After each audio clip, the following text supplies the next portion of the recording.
Have you ever felt like you have so little, a handful of snacks, and a miracle that still echoes through time? Imagine this. You've been listening to an amazing teacher all day, and there are thousands of other people, all in the same boat. This was the exact scene for a crowd of over 5,000 men, not even counting women and children, who had followed Jesus to a mountainside to hear him teach. As evening approached, Jesus' disciples came to him with a practical problem. They said, "This is a remote place, and it's already getting late. Send the crowds away, so they can go to the villages and buy themselves some food." It was a logical suggestion. There was no way they could feed this many people. It was an impossible situation. But Jesus looked at them and said something that must have sounded crazy.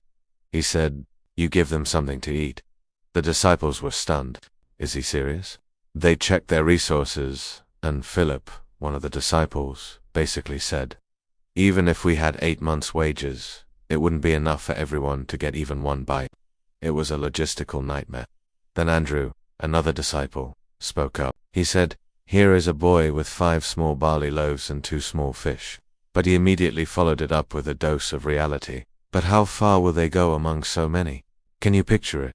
5 little flatbreads and 2 small fish for a crowd the size of a small town. It's almost comical. It was practically nothing. This is where the story takes a turn from the impossible to the miraculous. Instead of dismissing the boy's small lunch, Jesus said, "Have the people sit down." There was plenty of grass in that place, so they all sat down. An entire sea of people, waiting. What were they waiting for? They had no idea.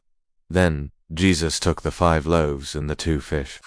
And, right there, in front of everyone, he looked up to heaven, gave thanks, and broke the loaves.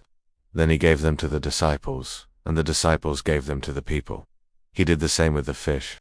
Okay, so everyone got a tiny crumb, a symbolic gesture, right? Wrong.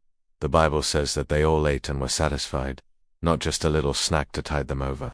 They ate until they were full. Imagine the disciples' faces as they kept passing out food from their baskets, and the food just didn't run out.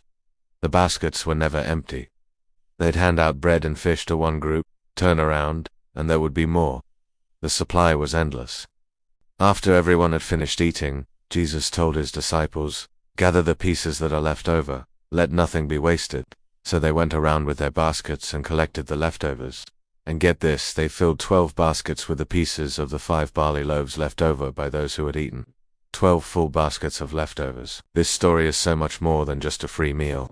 It teaches us something profound about faith, abundance, and the power of what we offer. The disciples saw a huge problem and their own lack of resources. They saw scarcity. Jesus saw an opportunity for God to show his power. He saw abundance. He gave up his entire lunch. It wasn't much, but it was all he had, and he was willing to share it. It can be multiplied in ways we can't even imagine. Maybe you feel like you only have 5 loaves and 2 fish to offer a little bit of time, a small talent, a small amount of money. It's easy to think, what good can this possibly do? In our own lives, we face situations that seem impossible, just like feeding 5,000 people with a handful of food. It could be a financial struggle, a relationship that seems broken. We look at our own limited resources and feel discouraged.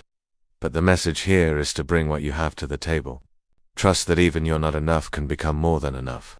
The same power that multiplied the loaves and fish is still at work today. So the next time you feel like what you have is too little, remember the boy with his lunch. Remember the 12 baskets of leftovers. Remember that with faith, a little can go a very, very long way. Thanks for watching. If this story resonated with you, hit that like button and subscribe for more content that inspires. We'll see you in the next video.